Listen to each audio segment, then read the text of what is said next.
আল্লাহর মতো দয়াময় দুনিয়ার জমিনে আর কেউ নাই রে বাবা। দুনিয়াতে কেউ কারো উপরে দয়া দেখাতে পারে না। আমার আল্লাহ যদি জাহান্নামী বান্দাকে জান্নাতে দেয়, কৈফত নেওয়ার কেউ আছে নাকি বলেন? আওয়াজ করে বলেন। আল্লাহ যদি একজন বেনামাজি মানুষকে জান্নাতে দেয়, দুনিয়ার কোন মানুষ আল্লাহর কাছে জবাব নিতে পারবে না। দুনিয়ার কোন মানুষ আল্লাহর কাছে কৈফত নিতে পারবে না। এরে নবীর উম্মতের দল শুনে নাও, যেই মায়ার নবী, রহমতের নবী, কেমন নবী রে বাবা। হাসান বসরি রহমতুল্লাহ আলাইহি একজন আল্লাহর বড় আশিক, একজন বড় আবিদ। হাসান বসরি রহমতুল্লাহ আলাইহির কাছে একজন বান্দা গিয়া বলে, ও জামানার বুজুর্গ, ও শ্রেষ্ঠ বুজুর্গ, জমিনে বৃষ্টি নাই, জমিনে বৃষ্টি নাই, দোয়া করেন আল্লাহ যেন বৃষ্টি দেয়। হাসান বসরি ডাক দিয়া কয়, রে গোলাম শুনো, জমিনে বৃষ্টি নাই, তুমি ইস্তেগফার করো, তাওবার আমল করো। আরেক আল্লাহর বান্দা বলেন, হুজুর আল্লাহর কাছে দোয়া করেন, আমার সন্তান নাই, বিবাহ করেছি অনেক আগে, কিন্তু আল্লাহ আমারে সন্তান দেয় না, আমার জন্য একটু দোয়া করবেন। ও এলাকার মুসলমান ও যুবক ও পর্দার আড়ালের আম্মা জানেরা, অন্তরের কানটা লাগাইয়া শুনবেন রে মা। এইবার হাসান বসরি রহমতুল্লাহ আলাইহি বললেন, ও দুনিয়ার মানুষ, তোমার সন্তান নাই, তুমি আল্লাহর কাছে তওবা করো, ইস্তেগফার করো। আরেক বান্দা গিয়া হাজির, বলে, হুজুর আমার ফসলে ফসল লাগাই কিন্তু ফলন হয় না, একটু ভালো ফলনের জন্য দোয়া করেন। এইবার হাসান বসরি রহমতুল্লাহ আলাইহি ডাক দিয়া কই, বাবা তুমি বেশি বেশি ইস্তিগফারের আমল করো, যখন এই সময় পাও পড়ো আস্তাগফিরুল্লাহ। সবাই পড়েন আস্তাগফিরুল্লাহ, আস্তাগফিরুল্লাহ রাব্বি মিন কুল্লি যামবি ওয়া আতুবু ইলাইহি। আরেক আল্লাহর বান্দা বলেন, ও হাসান বসরি, আমার ঘরে বড় অভাব, খানা নাই, ঘরে আমার খানা নাই, চুলায় আগুন জ্বলে না, আমার ঘরে খাবারের কোনো ব্যবস্থা নাই, একটু আমার জন্য দোয়া করবেন। হাসান বসরি রহমতুল্লাহ আলাইহি বলেন, বাবা ইস্তেগফারের আমল করো। চারজনের প্রশ্ন, চার ধরনের জবাব দিলেন, একটা বলেন কয়টা? চারজন প্রশ্ন করলেন, চার ধরনের জবাব দেওয়ার বেলা জবাব একটা, ইস্তেগফারের আমল করো রে বাবা, আস্তাগফিরুল্লাহর মলম লাগাইয়া নাও, কারণ তোমাদের নবী মুহাম্মদ মা তাকদ্দামা মিন যামবিকা ওয়া মা তাআখার, যেই নবীর জীবনে গুনাহ নাই, যেই নবীর শরীরে মশা মাছি বসা হারাম, ইব্রাহিম নবী আমার মাওলার বড় আশিক, পয়গম্বর নূহ আলাইহিস সালাম আমার মাওলার বড় আশিক রে বাবা, দাউদ নবী, ইউনূস নবী, সবাই আল্লাহর আশিক, কিন্তু আমার মায়ার নবী কেমন রহমতের নবী, আমার আল্লাহই মুহাম্মদের আশিক, বলেন না আল্লাহু আকবার।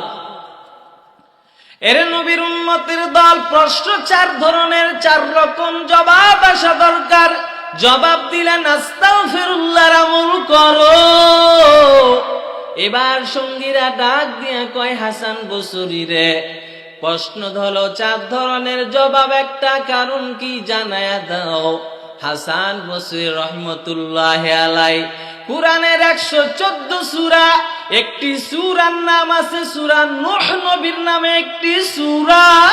আল্লাহ তাআলা সূরা নূহ নবীর 11 নম্বর আয়াতে কারিমা হাসান বসরি শোনা দেয়, ফাকুলতু আস্তাগফিরু রাব্বাকুম ইন্নাহু কানা গফফারা। হাসান বসরি রহমতুল্লাহ আলাই বলেন, স্পষ্ট 4 ধরনের জবাব। একটা কারণ কি জানো? আল্লাহ তো সূরা নূর 11 নম্বর আয়াতে জানা দেয়, ফাকুলতু আস্তাগফিরু রাব্বাকুম। এ দুনিয়ার গোলাম, যারা দুনিয়াতে আমার মাওলার খাও, আমার মাওলার দেওয়া রিজিক দুনিয়াতে যারা খাইতেছো রে বাবা, আমার মাওলার দেওয়া নিয়ামত যারা দুনিয়াতে ভোগ করতেছ, আল্লাহ বলেন রে গোলাম, ইস্তিগফার করো এমন রব, যেই রব তোমাদের রব, আমাদের রব, সবার রব। ওই রবের কাছে কি করো? ইস্তিগফার করো। ফাকুলতু আস্তাগফিরু রাব্বাকুম ইন্নাহু কানা গফফারা। এ আমার রব তো বড় গফফার, আমার রব তো বড় গফফার, আমার রবের মতো বড় ক্ষমাশীল কেউ নাই রে বাবা। আজকে বাবার সাথে যদি সন্তানের ঝগড়া হয়, বাবা সন্তানকে দেখতে পারে না।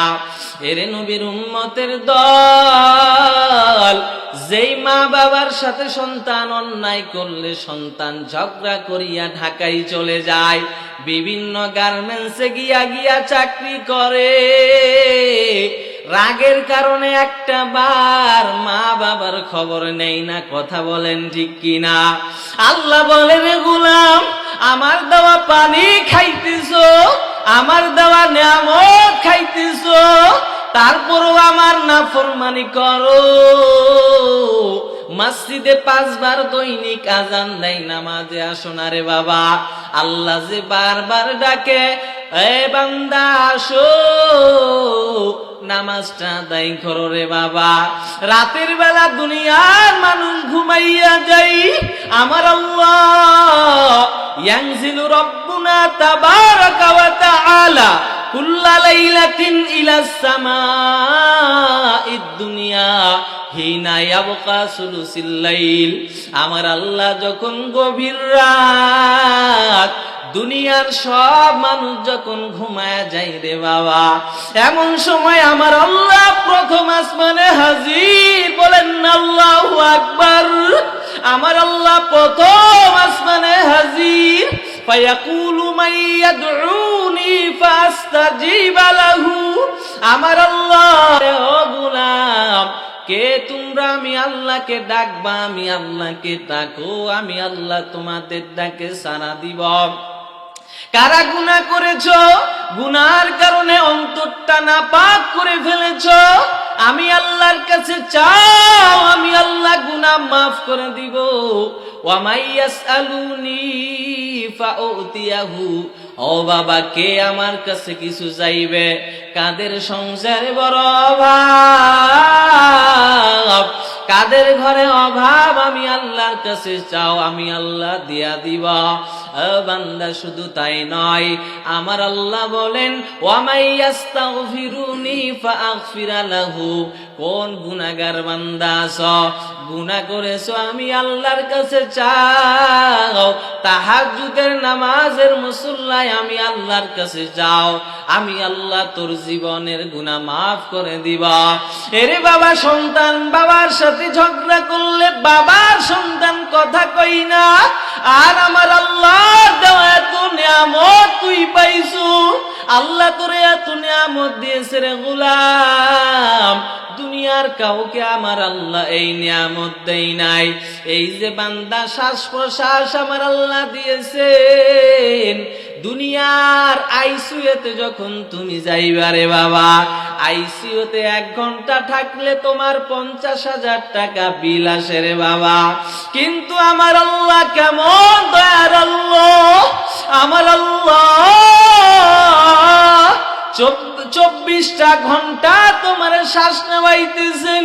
ও বান্দা, তুই কেমন নাফরমান, একবারের জন্য তুই আলহামদুলিল্লাহ বলতে পারো না, একবারের জন্য মাওলার শুকরিয়া আদায় করতে পারো না। এ বান্দা, আল্লাহর কাছে ফিরিয়ে আসো, তাওবা করে নাও রে বাবা। জীবনের গুনার জন্য ক্ষমা চাও, আল্লাহর কাছে খাঁটি অন্তরে ক্ষমা চাইলে আমার আল্লাহ মাফ করে দিবেন। বলেন না আল্লাহু আকবার। আজকে আমরা আল্লাহর দেওয়া নিয়ামত খাইতেছি ভাই, 24টা ঘন্টা আমরা শ্বাস প্রশ্বাস নিচ্ছি, কিন্তু যখন আইসিইউতে যান, আপনার যখন অক্সিজেনের সমস্যা হয়, তখন 1 ঘন্টায় আপনার 50,000 টাকা বিল আসে। অথচ দৈনিক আমরা কত শ্বাস প্রশ্বাস নিচ্ছি, আমরা কি সেই মাওলার শুকরিয়া আদায় করি? কথা বলেন না কেন? আপনারা কি সবাই ঘুমাই গেছেন? তাহলে আপনাদের আওয়াজ চলবে না বন্ধ করে দিব? আপনাদের আওয়াজ ঠিক থাকলে ইনশাল্লাহ আওয়াজ চলবে। আওয়াজ ঠিক থাকবে তো ইনশাল্লাহ? এখান থেকে আমি কাউকে মাইনাস হতে দেখতে চাই না। আরো যারা বাইরে রাস্তাঘাটে বিভিন্ন জায়গায় দাঁড়িয়ে আছেন, তারা মজলিসের মধ্যে বসে যান, কারণ এই মজলিসটা এমন দামি একটা মজলিস। এই মজলিসটা হতে পারে কাল কিয়ামতের ময়দানে আমার আপনার নাজাতের উসিলা। কথা বলেন ঠিক কিনা? এই মজলিসটা ফেরেশতারা ঘেরাও করে রাখছেন। এই মজলিসে এমনও মানুষ আছে যে ব্যক্তিগত কাজে আসছে, মাহফিলে কাজে আসে নাই। ব্যক্তিগত কাজে অনেকে আসছেন। এবার ফেরেশতা আল্লাহকে বলবে, আল্লাহ এই মজলিসে এমন একজন মানুষ আছে, যেই মানুষটা ব্যক্তিগত কাজে আসছে, মাহফিল শোনার জন্য আসে নাই। আল্লাহ বলবেন, এই বান্দা যে আমার মহব্বতে আসলো, যাও এর উসিলায় আমি তাকে মাফ করে দিলাম। এজন্য আল্লাহ রাতের গভীরে আমাদেরকে ডাকতে থাকেন, মাইয়াদউনি ফাআস্তাজিবা লাহু। কে আছো আমার গোলাম? কারা গুনায় জর্জরিত, কারা ঋণে জর্জরিত, কাদের অভাব অনটন আছে, এই বান্দা আমি আল্লাহর কাছে চাও, আমি আল্লাহ তোমাকে ব্যবস্থা করে দিব। বলেন না সুবহানাল্লাহ। এর নবীর উম্মতের দল, এজন্য বলি ভাই, আল্লাহর কাছে ক্ষমা চাও, আল্লাহর কাছে তাওবা করো রে বাবা। যারা ইস্তিগফারের আমল করবে, মাল্লাজিমাল ইস্তিগফার জানাল্লাহু লাহু মিন কুল্লি যিকিন মাখরাজা। আমার আল্লাহ তার সব সংকীর্ণতা দূর করে দিবেন। আমার আল্লাহ তার সব সংকীর্ণতা দূর করে দিবেন।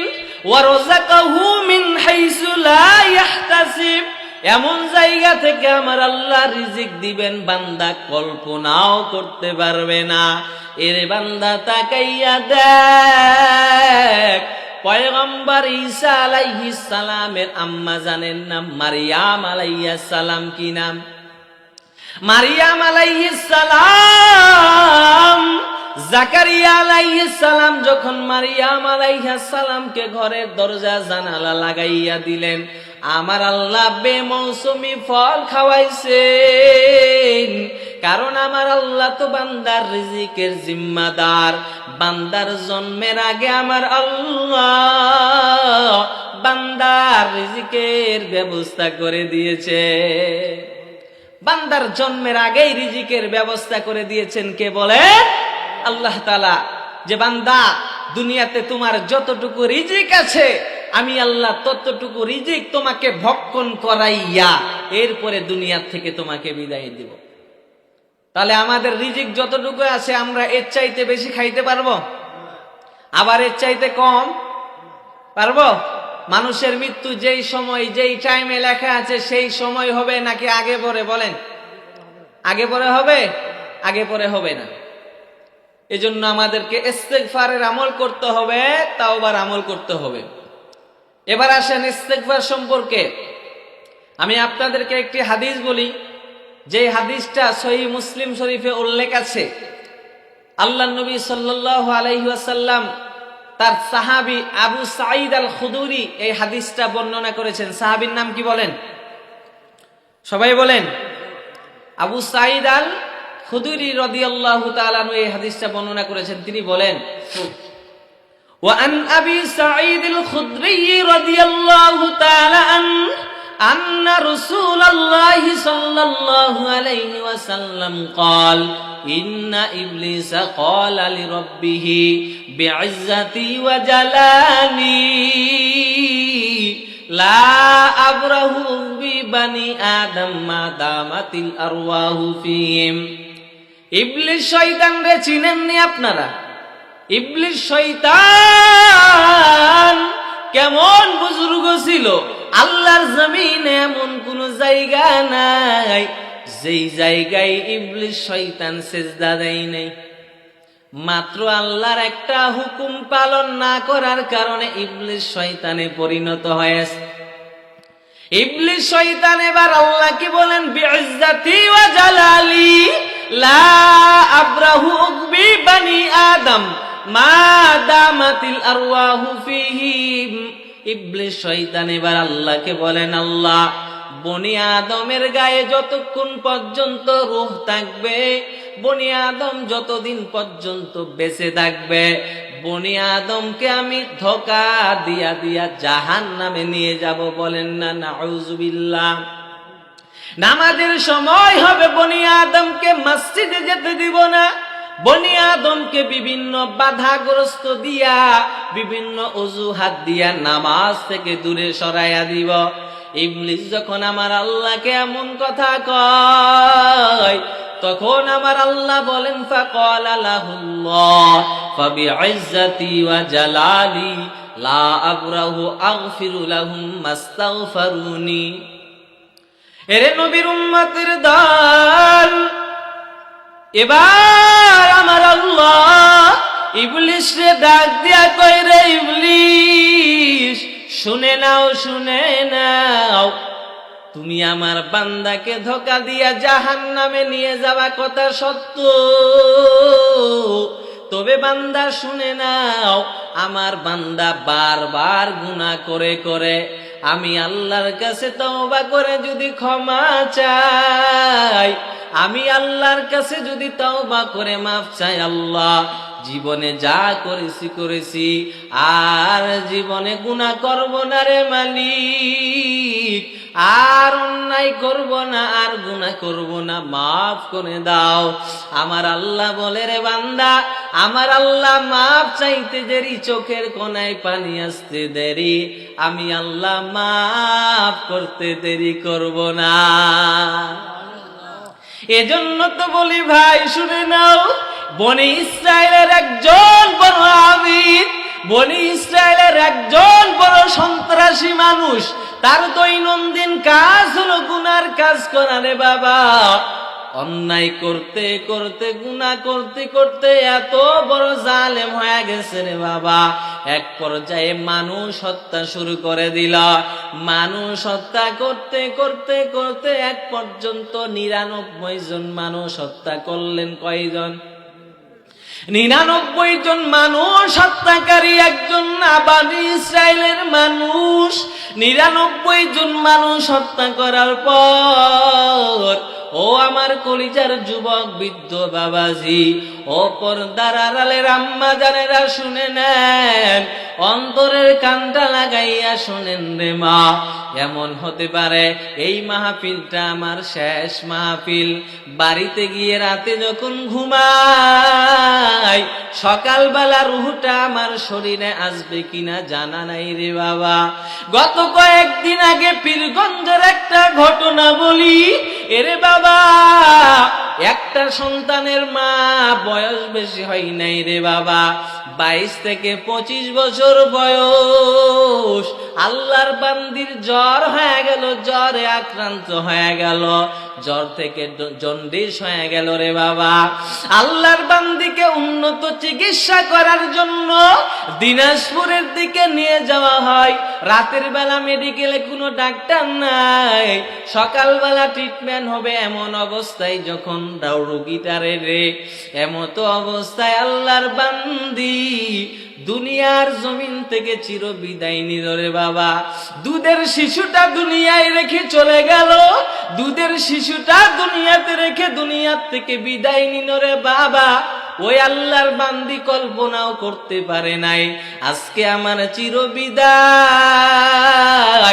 ও মুসলমান, আমার আপনারও চির বিদায় একদিন হয়ে যাবে, আমরাও কবরের বাসিন্দা হয়ে যাব। ও আল্লাহর গোলাম, ভালো করে শুনে নাও, ওই অন্ধকার কবর ভালো জায়গা না।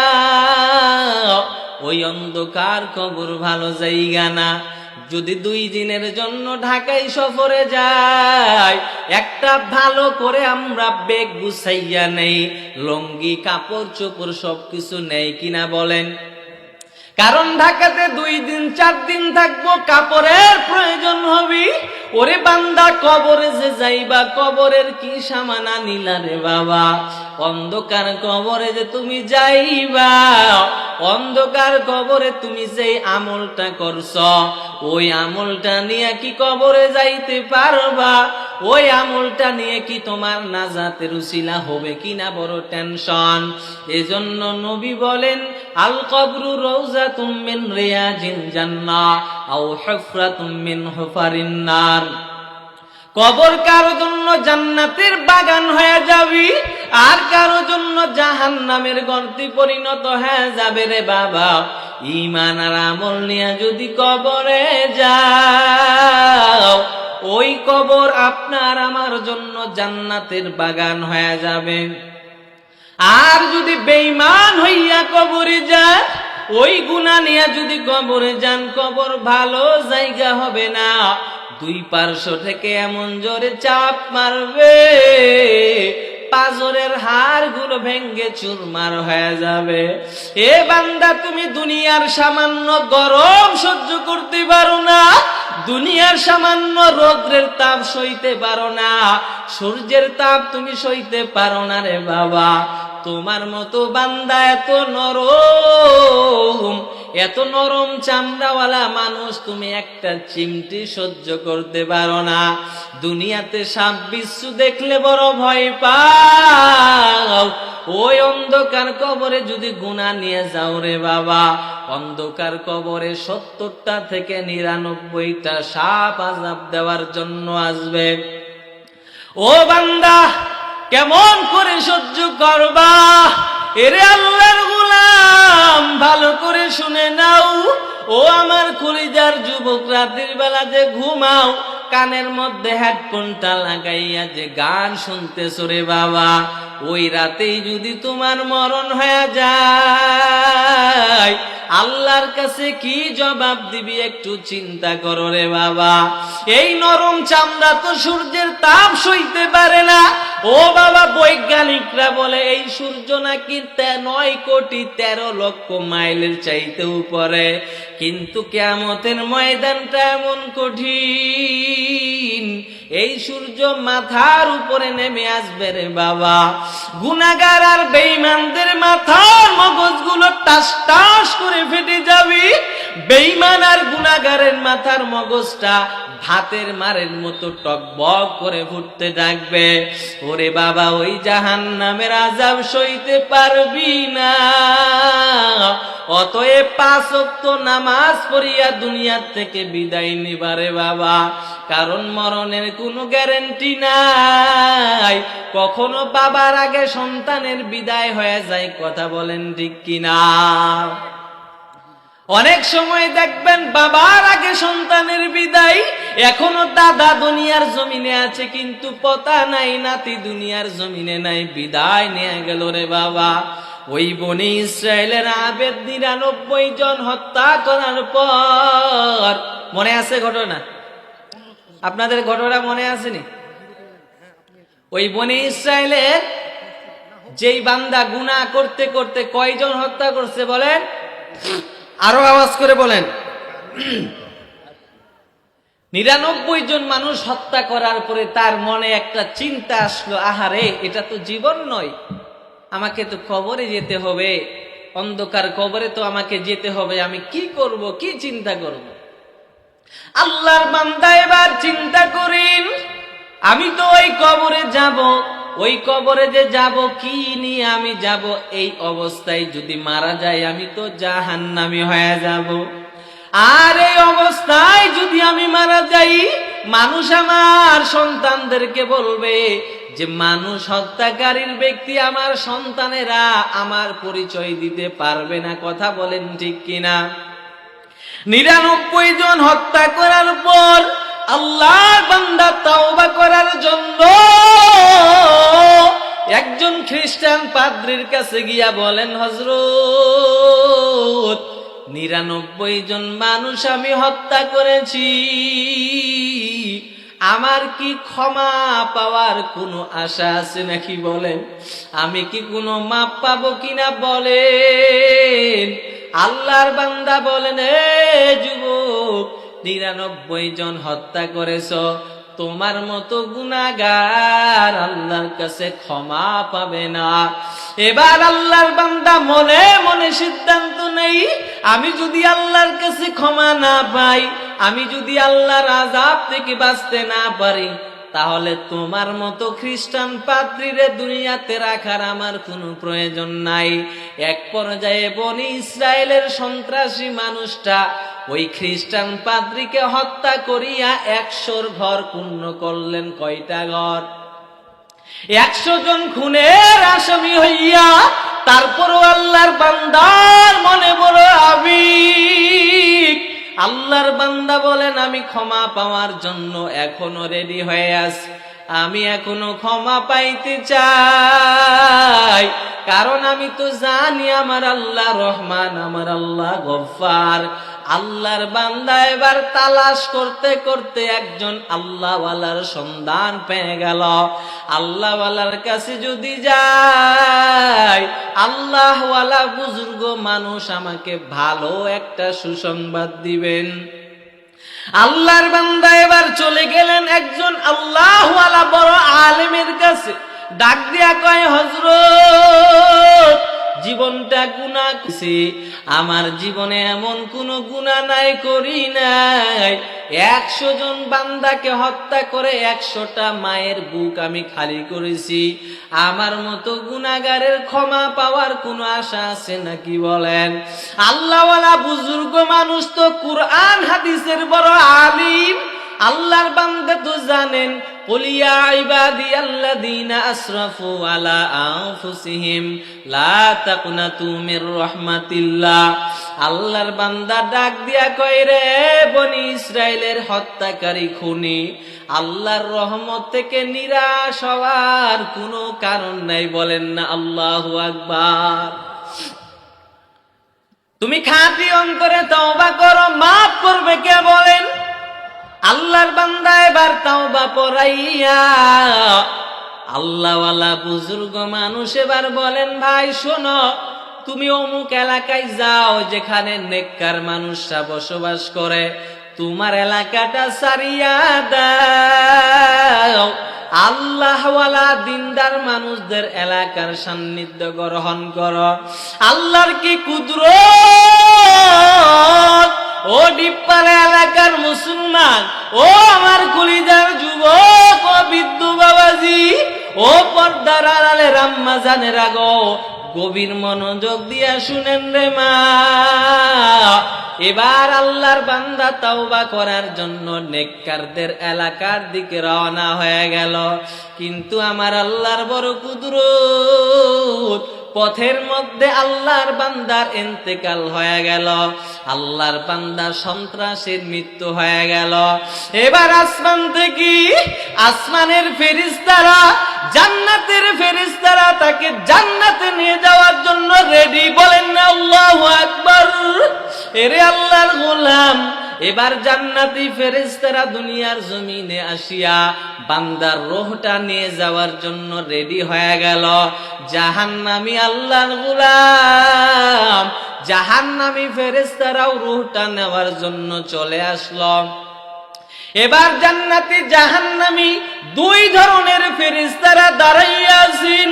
জান্নাতি ফেরেশতাদের কথা হলো, এই বান্দা তো তাওবা করার জন্য আসছে, বান্দা তো দামি হয়ে গেছে, কারণ যারা আল্লাহর কাছে তাওবা করার জন্য খালিস নিয়তে আসবে, আমার আল্লাহ তার জিন্দেগীর তামাম গুনাহ মাফ করে দিবে। অতএব এই বান্দারে আমাদের হাতে দাও, এই বান্দাকে আমরা জান্নাতের মেহমান বানাইয়া দিব। জাহান্নামী ফেরেশতারা বলি, ও জান্নাতি ফেরেশতারা শুনো,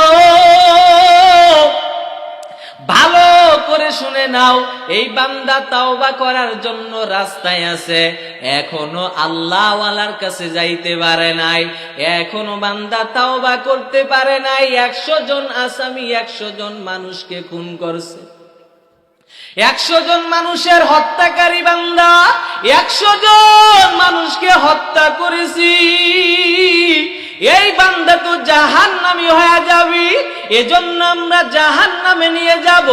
এবার দুই দলের মধ্যে যখন সংঘর্ষ বেজে যায়, ফয়সালা দেওয়ার জন্য আমার আল্লাহ আছে না নাই?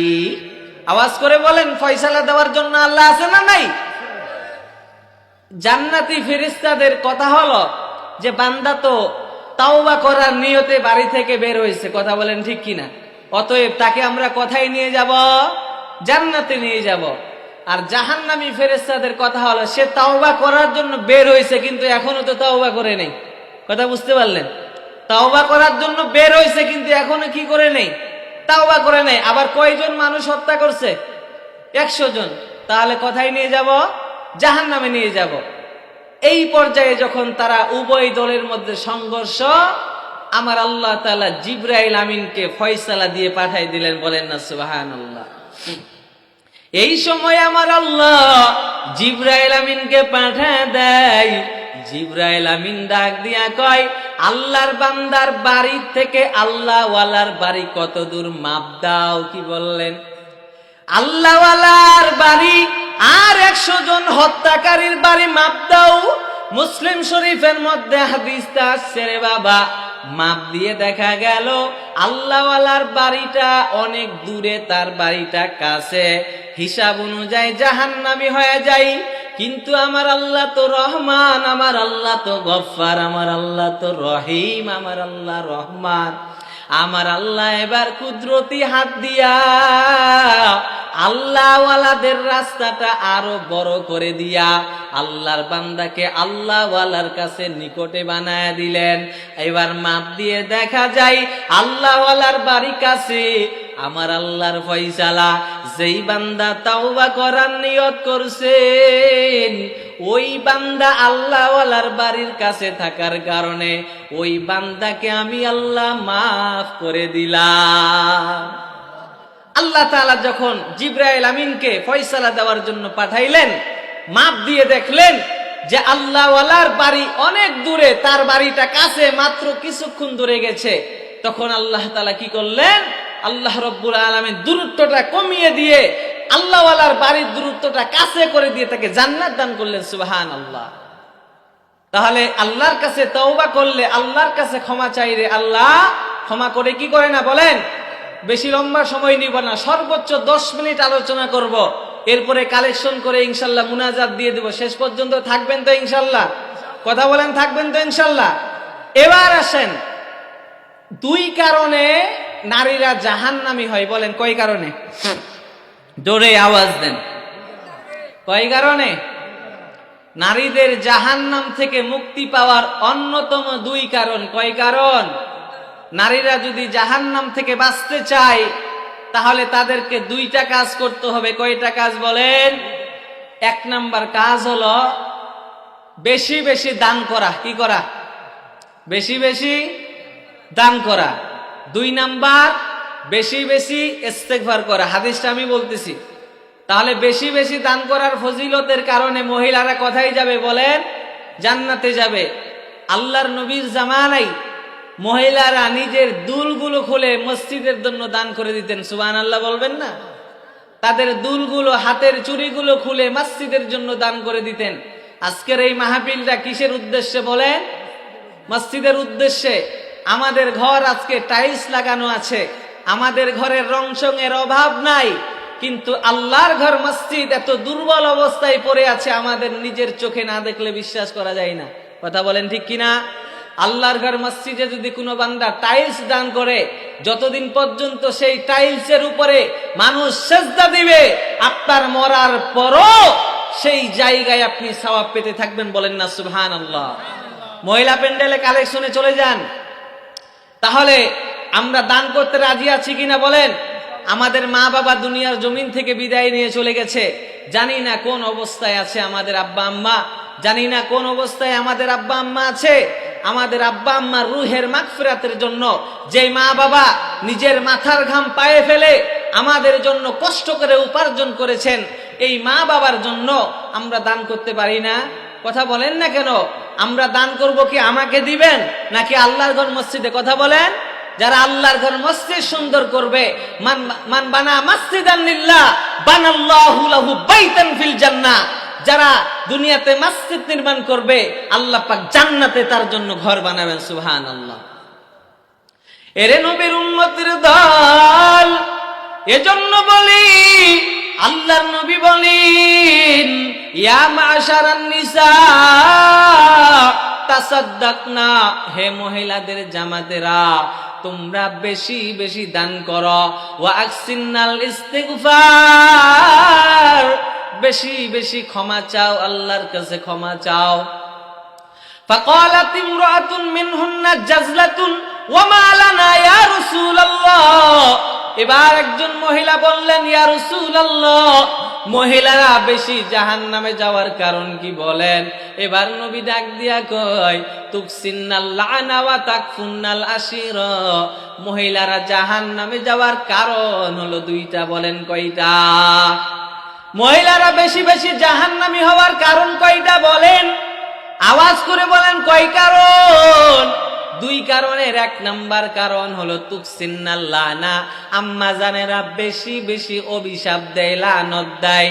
একটু সমাজের মধ্যে যদি ঝগড়া বেজে যায়, তোমার ছেলে পানিতে ডুবে মরবে, তোমার সংসারে কোনোদিন আয় উন্নতি হবে না, এমন অভিশাপ আমাদের মা বোনেরা দেয় কিনা বলেন? দুই নাম্বার ওয়া তাকফুন্নাল আশির, স্বামীর না শুকর আদায় করা। মা বোনেরা স্বামীর না শুকর আদায় করে।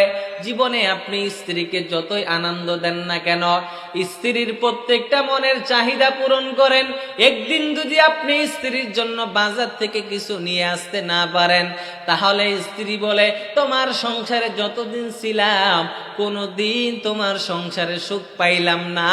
এমন মা বোন আমাদের সমাজে আছে না নাই? স্বামী বেচারা গরিব মানুষ, মানুষের বাড়ি কাজ করে দৈনিক 500 টাকা কামাই। বর্তমান সময় বাজার মূল্য এত বেশি পরিমাণ, 500 টাকা একটা সংসারে কিছুই না। কথা বলেন ঠিক কিনা? মা বোনেরা এবার স্বামীকে একটা জিনিস বলছে, স্বামী বেচারা কাজ করে স্ত্রীর জন্য 3 পিস কিনে আনছে। বলেন কি কিনে আনছে? 3 পিস অথবা শাড়ি কিনে আনছে। এখন স্ত্রী বলতেছে পাশের বাড়ির ভাবির দিকে দেখো না কত সুন্দর 3 পিস দিছে, পাশের বাড়ির ভাবির দিকে দেখো না কত সুন্দর 3 পিস শাড়ি কিনে দিছে তার স্বামী তাকে, তুমি আমার জন্য ভালো কিছু আনতে পারো না? অথচ পাশের বাড়ির ভাবি শাড়ির দাম 2000 আর আপনি কিনছেন 3000 টাকা দিয়ে, অথচ আপনার সেখানে বদনাম করলো। কি করলো? বদনাম করলো। এজন্য নবী বললেন স্বামীর নাশুকর আদায় করার কারণে মহিলারা বেশিরভাগ কোথায় যাবে বলেন? জাহান্নামে যাবে। আর এই জাহান্নাম থেকে বাঁচার উপায় কয়টা বলেন? 2টা। জাহান্নাম থেকে বাঁচার উপায় কয়টা? 2টা। 1 নাম্বার বেশি বেশি দান করা, 2 নাম্বার বেশি বেশি ইস্তেগফার করা। আস্তাগফিরুল্লাহ রাব্বি মিন কুল্লি যামবি ওয়া আতুবু ইলাই। ইস্তেগফার সম্পর্কে একটি ঘটনা বলেই আজকে আমি আমার আলোচনা শেষ করে কালেকশন করে দোয়া, সবাই দোয়া করে যাবেন তো ইনশাআল্লাহ? কথা বলেন, সবাই মুনাজাত করে যাবেন তো ইনশাআল্লাহ? এরে নবীর উম্মতের দল, ইস্তেগফার বড় দামি আমল, ইস্তেগফার বড় শ্রেষ্ঠ আমল, এর মতো দামি আমল আর কিছুই হতে পারে না রে বাবা। পয়গম্বর মুসা আলাইহিস সালাম কেমন দামি পয়গম্বর, যেই পয়গম্বর আল্লাহকে বলে আল্লাহ তোমাকে দেখতে চাই, আল্লাহ বলেন লাং তারানি, ও মুসা আমি আল্লাহকে তো দেখা যাবে না। পয়গম্বর মুসা বলে আল্লাহ তোমাকে দেখবই দেখব। এরে নবীর উম্মতের দল, এবার মুসা আলাইহিস সালাম কেমন জলিলুল কদর একজন পয়গম্বর। মুসা নবীর জামানায় একটা ঘটনা, জমিনে কোনো বৃষ্টি নাই, কোনো বৃষ্টি নাই। এবার মুসা নবীকে এলাকার মানুষ বলে ও পয়গম্বর মুসা, বৃষ্টির জন্য একটু আল্লাহর কাছে দোয়া করেন। পয়গম্বর মুসা আলাইহিস সালাম 70,000 মানুষ নিয়ে রওনা হয়ে গেছেন। খালি একটা ময়দানে রওনা হবার পর পয়গম্বর মুসা আলাইহিস সালাম আল্লাহর কাছে দোয়া করে, আল্লাহ জমিনে বৃষ্টি নাই, বৃষ্টি দাও। ও আল্লাহ, বৃষ্টির কারণে জমিনে কোনো ফসল হয় না রে আল্লাহ, বৃষ্টি দিয়া জমিনটারে শীতল করে দে। এরে নবীর উম্মত, এবার পয়গম্বর মুসা আলাইহিস সালাতু ওয়াস সালাম আল্লাহর কাছে যখন দোয়া করলেন, আমার আল্লাহ এবার গায়বী আওয়াজ ডাক দিয়া কয়, মুসা, তোমার ময়দানে এমন একজন গুনাহগার ব্যক্তি আছে, যেই বান্দা অনবরত 40 বছর গুনাহ করছে। কয় বছর? ও মুসা, বৃষ্টি না দেওয়ার কারণ হলো এই মাজলিসের মধ্যে এমন একজন গুনাহগার আছে, যেই গুনাহগার 40 বছর অনবরত জিনার গুনাহ করেছে। ওই জানাকার যদি উঠে না যায়, এই জমিনে আমি আল্লাহ বৃষ্টি দেব না। এবার মুসা নবী ধমক দিয়া কয়, বেঈমান, 40 বছরের গুনাহগার মজলিস ছেড়ে চলে যাও। তুমি মজলিসে থাকলে আল্লাহ বৃষ্টি দিবে না। ও গুনাহগারের দল, জলদি ভেগে যাও, ভেগে যাও। যদি নিজ ইচ্ছায় না উঠো, আল্লাহর থেকে নাম ঘোষণা করিয়া কান ধরে তোমাকে উঠাইয়া দিব। এবার গুনাহগার তো জানে আমি গুনাহগার, গুনাহগার মাথার সামনে একটা রুমাল ফালাইয়া কান্নার আওয়াজ আল্লাহর কাছে ক্ষমা চায়, ও মালিক, জীবনে আর কোনোদিন গুনাহ করব না রে আল্লাহ, 40 বছর অনবরত গুনাহ করেছি, আমার মতো বড় গুনাহগার জাহান্নামের আসামি কেউ নাই। ও আল্লাহ, তুমি আমার কারণে বৃষ্টি দিবা না বুঝলাম। ও আল্লাহ, আমি গুনাহগার, আমি নাফরমান, জাহান্নামের আসামি, আমি আর গুনাহ করব না রে মালিক। চোখের পানি ফালাইয়া যখন আল্লাহর বান্দা আল্লাহর কাছে ক্ষমা চায়, আমার আল্লাহ বান্দা চোখের পানি ফালাইতে দেরি, জমিনে বৃষ্টি দিতে দেরি করে নাই। আল্লাহু আকবার। এবার মুসা নবী আল্লাহকে বলেন, আল্লাহ, তুমি না জমিনে বৃষ্টি দিবা না, কেন বৃষ্টি দিলা বলো? গুনাহগার তো এখনো জমিন থেকে উঠে যায় নাই, গুনাহগার তো এখনো মাজলিস ত্যাগ করে নাই, কিন্তু ওই যে বললাম গুনাহগার রুমালটা বিছাইয়া চোখের সামনে রুমালটা দিয়া চোখের পানি ফেলে যে আল্লাহর কাছে তওবা করছে, গোপনে যে আল্লাহর কাছে কান্না করছে, দুনিয়ার কাউকে জানাইতে দেয় নাই। ও বান্দা, ফজরের নামাজ পড়ার পর মসজিদে যখন সবাই চলিয়া যায়, তুমি ফজরের নামাজের পর মসজিদের মুসল্লায় বসিয়া তুমি আল্লাহর কাছে দোয়া করবা, আল্লাহ, জীবনে অনেক গুনাহ করেছি, আর গুনাহ করব না, কবুল করবে কে বলে? এবার জমিনে বৃষ্টি পড়া শুরু করছি। মুসা নবী বলে, আল্লাহ, তুমি বৃষ্টি দিবা না, গুনাহগার উঠলো না, বৃষ্টি দিলা কেন? আল্লাহ ডাক দিয়া কয়, রে মুসা, তুমি কি জানো না আমি গফফার? এ মুসা, তুমি কি জানো না আমি সাত্তার, আমি আল্লাহুল গায়ুব? এরে মুসা, তুমি কি জানো না আমার মতো রহমান কেউ নাই, আমার মতো দয়াময় কেউ নাই। এক আল্লাহর বান্দা জীবনে আল্লাহর কোন হুকুম আহকাম মানে নাই, কিয়ামতের ময়দানে আমার আল্লাহ বলে, জাহান্নামী জাহান্নামে ভেগে যাও। জাহান্নামী একটা দৌড় দিয়া জাহান্নামের দিকে ভেগে গেল। আল্লাহ ডাক দিয়া কয়, আব্দুল কুদ্দুস, জীবনে জাহান্নাম দেখছো? বলে দেখি নাই। বলে জাহান্নাম যে দেখো নাই, জাহান্নামে কেন দৌড়াইলি বলো? বান্দা জাহান্নামের দিকে তাকায়। আল্লাহর বান্দা বলেন, রে মালিক, জীবনে তোমার একটা হুকুম আমি মানতে পারি নাই রে আল্লাহ, আজকে একটা হুকুম হলো তোমার মানি। বলেন না আল্লাহু আকবার। আল্লাহ বলে, জিবরাইল, এই বান্দাকে জান্নাত দান করে দেন। আল্লাহু আকবার। আরেক আল্লাহর বান্দা এই বান্দা গুনাহ করে করে আল্লাহর জাহান্নামী হয়ে গেছে। আল্লাহ ডাক দিয়া কয়, রে গোলাম জাহান্নামে চলে যাও। আল্লাহর বান্দা জাহান্নামের দিকে এক পাও আগায়, আবার এক পাও পেছনের দিকে ফিরে, এক পাও আগায় দুই পা পিছনের দিকে ফেরার পর আল্লাহ তাআলা জানা দেয়, ও গোলামের ঘরের গোলাম, দুনিয়াতে থাকতে আমি আল্লাহর একটা ইবাদত করো নাই, তুই তো না ফরমান জাহান্নামের আসামি, জাহান্নামে ভেগে যাও। আল্লাহ ডাক দিয়া কয়, রে গোলাম জাহান্নামে দ্রুত যাও। আল্লাহর বান্দা এক পা সামনের দিকে আগাই আর দুই পা পেছনের দিকে মাওলার দিকে তাকাই। আল্লাহ এবার ডাক দিয়া কয়, গোলাম এক পা সামনে আগাও, দুই পা পেছনের দিকে ফিরাও, কারণটা কি জানতে চাই? এবার বান্দা বলেন, ও দয়ার মালিক, আমি তো জানি তোমার নাম রহমান, তোমার নাম রহিম, আমি তো জানি তোমার নাম গফফার। ও আল্লাহ, আমি তাকাইয়া আছি, বারবার পেছনে তাকাই। তোমার যদি রহম হয়, তোমার দিলটা যদি নরম হয়ে যায়, তাহলে আজকে এই কঠিন মুসিবত থেকে আমি জান্নাতি হতে পারবো। আল্লাহ পাক বান্দার এই হৃদয় বিদারক ঘটনা শোনার পর আমার আল্লাহ বলে, বান্দা যাও যাও, আমি আল্লাহ তোরেও জান্নাতের মেহমান বানায় নিলাম। সুবহানাল্লাহ। তাহলে আমরা সবাই জান্নাতে যেতে চাই কি চাই না বলেন? আল্লাহর ঘর মসজিদ, আর সময় নিব না, আপনাদেরকে কষ্ট দিব না। আল্লাহর ঘর মসজিদ উন্নয়নের জন্য এমন 10 জন ব্যক্তিকে দেখতে চাই যারা 1000 করে টাকা মসজিদে দান করবেন। যে আগে নাম লেখাবেন, এই রাতেই যদি তার মরণ হয়ে যায়, এই